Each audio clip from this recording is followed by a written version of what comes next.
धर्मनगरी हरिद्वार में उत्तराखंड कांग्रेस सेवा दल के प्रदेश प्रवक्ता संजय चोपड़ा ने पूर्व केंद्रीय मंत्री वीरप्पा मोइली के बयान का समर्थन किया है और उन्होंने कहा है कि कांग्रेस की विचारधारा लंबी सोच वाली है। उन्होंने ये भी कहा कि आजादी के समय से लेकर अब तक कांग्रेस के कदम डगमगाए नहीं, चाहे कांग्रेस पार्टी सत्ता में रही हो या ना रही हो। उन्होंने ये भी कहा कि कांग्रेस का कार्यकर्ता जी तोड़ मेहनत करता है, उसे मजबूत बनाने का काम करता है। उन्होंने ये भी कहा कि हाईकमान भी लगातार पार्टी को मजबूत बनाने का काम कर रहे हैं। उन्होंने कहा कि पार्टी के लिए अगर कोई गलत बयानबाजी करता है तो और उसे गुमराह करने का काम करता है तो उसकी कोशिशें बेकार हैं। उन्होंने कांग्रेस के पूर्व केंद्रीय मंत्री वीरप्पा मोइली के बयान का समर्थन करते हुए कहा कि बीजेपी का वो वक्त आएगा जब बीजेपी इस तरह से बिखरेगी कि दोबारा नहीं संभल पाएगी। कांग्रेस का कार्यकर्ता हमेशा जी तोड़ मेहनत करता है। कांग्रेस का कार्यकर्ता कांग्रेस को सींचने के लिए जी तोड़ मेहनत करता है, आपने देखा होगा। और सीमित दायरे के अंदर कांग्रेस के अंदर आपने देखा होगा कहीं पर भी किसी प्रकार के कार्यकर्ताओं को किसी प्रकार के कोई संसाधन उपलब्ध नहीं कराए जाते, यहाँ तक के उन्हें जाने की कन्वेंस भी नहीं दी जाती। उसके बावजूद भी कांग्रेस का कार्यकर्ता कांग्रेस के लिए कार्य करता है, कांग्रेस पार्टी की मजबूती के लिए कार्य करता है। रही बात ठीकरा किसी प्रकार का देना कि भाई राहुल गांधी जी ने ये नहीं किया, सोनिया गांधी जी ने किया, जो उनका प्रतिनिधि है, जो उनका काम है कांग्रेस के कार्यकर्ताओं में जोश डालना, कार्यकर्ताओं में नई ऊर्जा का रक्त संचार करना। उस और मैं समझता हूँ कांग्रेस का हाईकमान लगातार प्रयास कर रहा है। और सितारगंज में रक्तदान समिति द्वारा किसान आंदोलन में शहीद हुए किसानों के सम्मान में सितारगंज के रामलीला हॉल में रक्तदान शिविर का आयोजन किया गया और वहीं रक्तदान शिविर में भारतीय किसान यूनियन चड़ूनी के राष्ट्रीय अध्यक्ष गुरनाम सिंह चड़ूनी भी शामिल हुए। साथ ही भारतीय किसान यूनियन चड़ूनी के राष्ट्रीय अध्यक्ष गुरनाम सिंह चड़ूनी ने रक्तदान शिविर का फीता काटकर शुभारंभ किया। वहीं रक्तदान समिति के द्वारा किए गए रक्तदान शिविर में युवाओं ने बढ़ चढ़ कर रक्तदान किया और शिविर में रक्तदान करने पहुंचे युवाओं को रक्तदान समिति की ओर से धन्यवाद भी किया गया। वहीं पहुंचे किसान नेताओं को नगर पालिका चेयरमैन हरीश दुबे, किसान नव नेता तेजपाल गुरसेवक सिंह महार ने एक दूसरे को पुरस्कार देकर सम्मानित किया।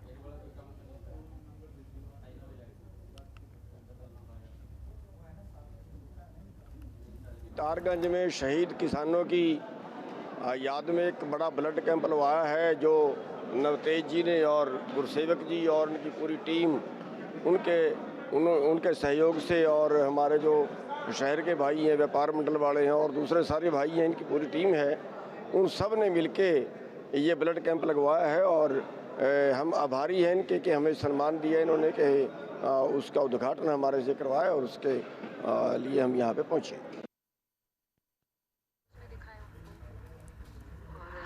और हरिद्वार जिले में 2 दिन के अंतर में 12 साल के 1098 बच्चों ने कोरोना की वैक्सीन लगवाई है और पहले दिन जिले भर में 872 बच्चों ने टीकाकरण करवाया था और वहीं शनिवार को 226 बच्चों ने कोरोना का टीका लगवाया। आपको बता दें कि कोरोना संक्रमण से बचाव के लिए लगातार ही जिले में वैक्सीनेशन अभियान जारी है। हरिद्वार में कई जगह वैक्सीनेशन केंद्र बनाए गए हैं जिनमें लगातार 12 से 14 वर्ष के बच्चों को कोरोना वैक्सीन लगाई जा रही है।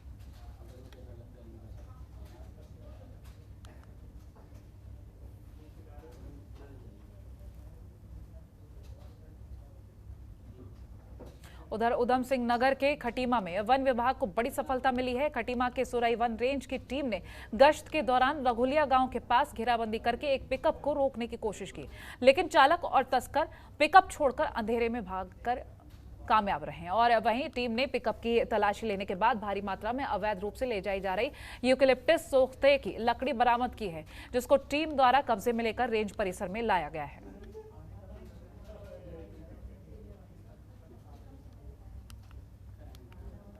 और कोरोना के कारण थमा हुआ व्यापार का पहिया एक बार फिर से घूमने लगा है। हरिद्वार से तस्वीरें दिखाएंगे आपको। यात्रा सीजन शुरू हो चुका है। यात्रा सीजन शुरू होने से पहले वीकेंड पर यात्रियों और श्रद्धालुओं की अच्छी खासी भीड़ देखी जा रही है। ऐसे में हरिद्वार में यात्रियों की आमद बढ़ने से पर्यटन पर निर्भर लोगों के चेहरे खिल उठे हैं। कोरोना का प्रकोप धीरे पड़ते हुए अब छुट्टियों और वीकेंड में यात्री बिना किसी डर के हरिद्वार में स्नान के लिए पहुंच रहे हैं और दूसरे जिलों और प्रदेशों से यात्री हरिद्वार का रुख कर रहे हैं। लिहाजा शहर में ट्रैफिक का दबाव भी बढ़ रहा है और ऐसे में हरिद्वार की सभी पार्किंग फुल नजर आ रही है। वहीं मुख्य चौराहों पर वाहन रेंज कर रहे हैं और ऐसे में हाईवे पर जाम न लगे इसके लिए पुलिस प्रशासन को भी खासी मशक्कत करनी पड़ रही है।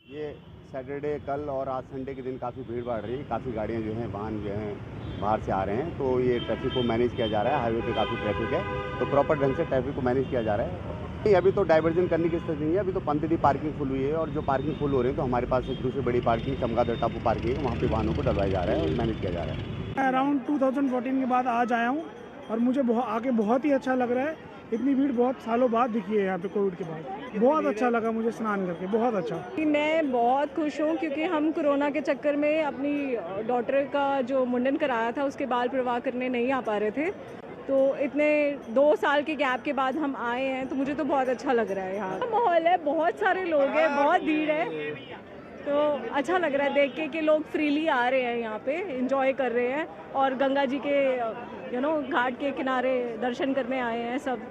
ये हमारे छोटे छोटे बच्चे हैं, ये लोग कोरोना की वजह से हरिद्वार भूल गए थे, तो आज ये हमारा बच्चा पहली बार यहाँ पे हरिद्वार आया, तो बहुत खुश है। 6 साल का मेरा गुड़िया है, तो हरिद्वार आके बहुत खुश है। इतनी रौनक देख के, ये हम जब बचपन में आते थे आज से 6-7 साल पहले, तो इतनी रौनक होती थी, तो ये रौनक देख के हम सब बहुत खुश हैं, मज़ा आ गया। और वीकेंड पर भारी संख्या में पर्यटकों ने मसूरी की ओर रुख किया है, जिससे जगह जगह जाम की स्थिति पैदा हो गई है और पर्यटकों को घंटों जाम में फंसे रहना पड़ा है। वहीं मसूरी में पार्किंग की समस्या एक बार फिर देखने को मिली है, जहां बहुउद्देशीय कार पार्किंग का लोकार्पण 20 दिसंबर 2021 में मुख्यमंत्री पुष्कर सिंह धामी और कैबिनेट मंत्री गणेश जोशी द्वारा किया गया था, वो भी अभी तक बनकर तैयार नहीं हुआ है। लगभग 3 महीने का समय बीत जाने के बाद भी पार्किंग का इस्तेमाल नहीं किया जा रहा है, जिससे मसूरी में लगातार जाम की स्थिति पैदा हो रही है और घंटों लंबा जाम लग रहा है।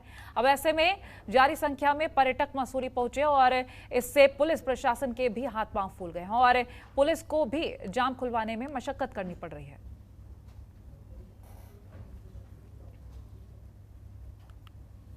बात कराना चाहूँगा जो ये टाउन हॉल और किंग पार्किंग मसूरी में माननीय मुख्यमंत्री द्वारा उद्घाटन इसका दिसंबर माह किया गया था, लेकिन शायद मुझे लगता है आचार संहिता लगने के कारण इसके निविदा नहीं हो पाई। लेकिन मैं एमडीडीए वीसी से अनुरोध किया, मैंने एक पत्र भी आज उन्हें लिखा है और उनसे अनुरोध किया है कि जल्द से जल्द इस पार्किंग के निविदा करी जाए, टेंडर जो भी इसकी फॉर्मेलिटीज़ हैं वो पूरी करी जाए और इसको पर्यटन सीज़न शुरू होने से पहले इसको सुचारू रूप से शुरू किया जाए, वरना आने वाले पर्यटक सीजन में जैसे हम लोग एक्सपेक्ट कर रहे हैं कि बहुत अच्छा पर्यटक सीजन जाने वाला है। देखिए, जो हमारी किंगरेट की पार्किंग और टाउन हॉल की पार्किंग थी, इसको बीजेपी के विधायक गणेश जोशी जी ने आनंद फानंद में चुनाव को देखते हुए मुख्यमंत्री जी के हाथों उसका लोकार्पण करवाया। आज 3 महीने से ऊपर का टाइम हो गया और ना ही किंगरेट में कोई गाड़ी लग रही है, ना ही टाउन हॉल के अंदर लग रही है, जबकि इसकी व्यवस्था तुरंत हो जानी चाहिए थी। आज जो है होली के टाइम पे हमारा पूरा मसूरी पैक हो रखा है और पर्यटनों को भारी दिक्कतें यहाँ पे झेलनी पड़ती है, क्योंकि उन्हें गाड़ी कभी कहीं खड़ी करनी पड़ती है, कभी कहीं करनी पड़ती है और उससे कभी उनका चालान हो जाता है। इस डर से जो है टूरिस्ट बड़ा परेशान रहता है। जो किंकरे की पार्किंग है उसमें हमारी टेम्पो ट्रैवलर जितनी शहर में आ रखी हैं, बसेज आती हैं, वो सब वहाँ पार्क हो सकती हैं। वो भी हमारे पर्यटक के लिए संचालित नहीं हो पा रही है। उसके लिए भी हम सरकार से निवेदन करते हैं कि उसको अतिशीघ्र टूरिस्ट के लिए खोला जाए, ताकि गाड़ियाँ वहाँ पार्क हो जाएं और शहर को जो है पार्किंग की जो बहुत बड़ी समस्या है उससे निजात मिल सके। और वहीं सरोवर नगरी नैनीताल में वीकेंड में पर्यटकों की भीड़ भाड़ वाले पंत पार्क में कॉफी मशीन के गैस सिलेंडर में अचानक आग लग गई, जिसके चलते पंत पार्क में चहलकदमी कर रहे पर्यटकों में अफरा तफरी का माहौल बन गया। गनीमत ये रही कि इस दौरान कोई बड़ा हादसा नहीं हुआ है। गैस सिलेंडर में आग लगने से पर्यटक इधर उधर भागने लगे और सूचना मिलने पर मौके पर पहुंचे पुलिस कर्मियों की टीम की सूझबूझ से सिलेंडर को फटने से बचा लिया गया।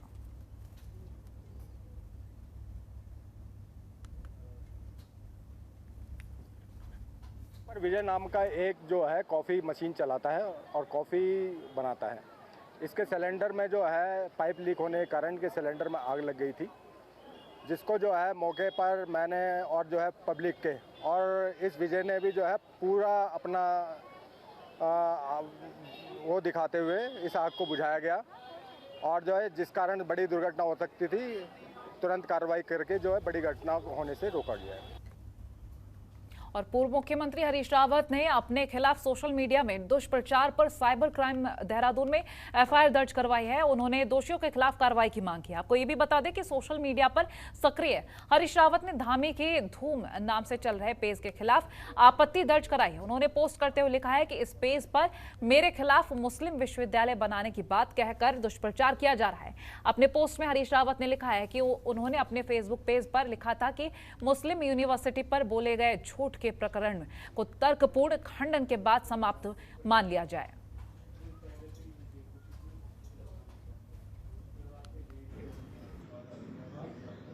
और इस पेज में एक चित्र दिखाया गया है और एक अस्तित्वहीन समाचार पत्र का समाचार दिखाया गया है। अभी परसों मैंने फेसबुक पर लिखा था कि मुस्लिम यूनिवर्सिटी पर बोले गए झूठ के प्रकरण को हमारे तर्कपूर्ण खंडन के बाद समाप्त मान लिया जाए। हमने इस संबंध में एक प्रार्थना पत्र साइबर क्राइम थाने में एफआईआर दर्ज करने हेतु दिया है। भाजपा संगठित तौर पर इस झूठ को आज भी फैलाने में लगी है।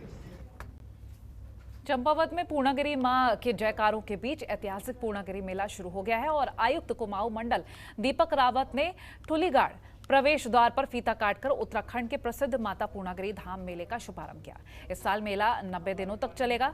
वहीं आने वाली 15 जून तक देश के कई प्रांतों से दर्शनार्थी मां पूर्णागिरी के दर्शन को यहां पहुंचेंगे और मेले का संचालन जिला प्रशासन की मदद से जिला पंचायत द्वारा किया जाएगा। वहीं मेले के शुभारंभ के दिन हजारों भक्तों को देवी मां पूर्णागिरी के दर्शन किए और आयुक्त दीपक रावत ने मीडिया से बातचीत करते हुए कहा कि देश विदेश में सुप्रसिद्ध मां पूर्णागिरी धाम मेले का शुभारंभ करना उनका सौभाग्य है। कुमाऊं क्षेत्र के इस लोकप्रिय मेले में दर्शन को आने वाले श्रद्धालुओं के लिए प्रशासन की ओर से यहां सभी मूलभूत सुविधाएं की गई हैं और मेले को आगे भी विकसित करने की कोशिश की जाएगी।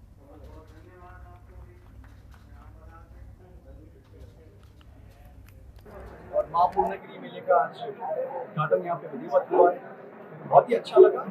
और जिस तरह से मेले का भव्य स्वरूप हो गया है, क्योंकि महीने का है और लाखों श्रद्धालु उसमें ईश्वर से आते हैं। मैंने मेला समिति से ये निवेदन भी किया है कि इसका ये राजकीय मेला भी हो और उसमें गवर्नमेंट से इसमें और सपोर्ट को दें। साथ ही साथ जो डिपार्टमेंट स्टाफ कर रहे हैं बेहतर समन्वय स्थापित करें, अच्छी व्यवस्था को रखें, क्योंकि लंबे समय तक व्यवस्था बनाई है, सुचारू रूप से इनको चलाएं।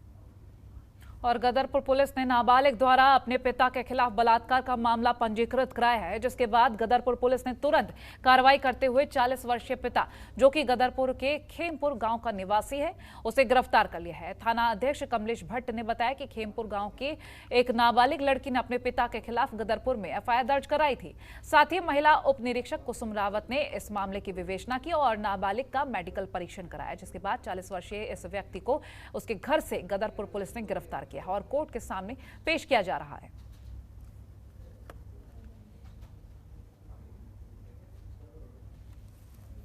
तो गदरपुर से ये खबर, पिता के खिलाफ नाबालिग ने बलात्कार की एफआईआर दर्ज कराई है, जिस पर एक्शन लेते हुए इस शख्स की गिरफ्तारी हो गई। 40 वर्षीय शख्स की गिरफ्तारी हो चुकी है। फिलहाल विरुद्ध जो है बलात्कार करने का आरोप लगाया था, जिसकी हमने पहले प्रथम दृष्टया जांच की तो उसके आरोपों में सत्यता पाई गई। उसमें एफआईआर दर्ज करने के बाद एफआईआर दर्ज की गई 376, 506 आईपीसी और पॉस्को एक्ट में, और उसको देर रात्रि गिरफ्तार कर लिया है। जो अपराधी है उसका नाम सचिन धीर पुत्र राजकुमार और ये खेमपुर का रहने वाला है। इसको गिरफ्तार करने के बाद कोर्ट में पेश किया जा रहा है। खबरों के निष्पक्ष विश्लेषण के लिए सब्सक्राइब करें Jantantra TV and press the bell icon. Never miss any update.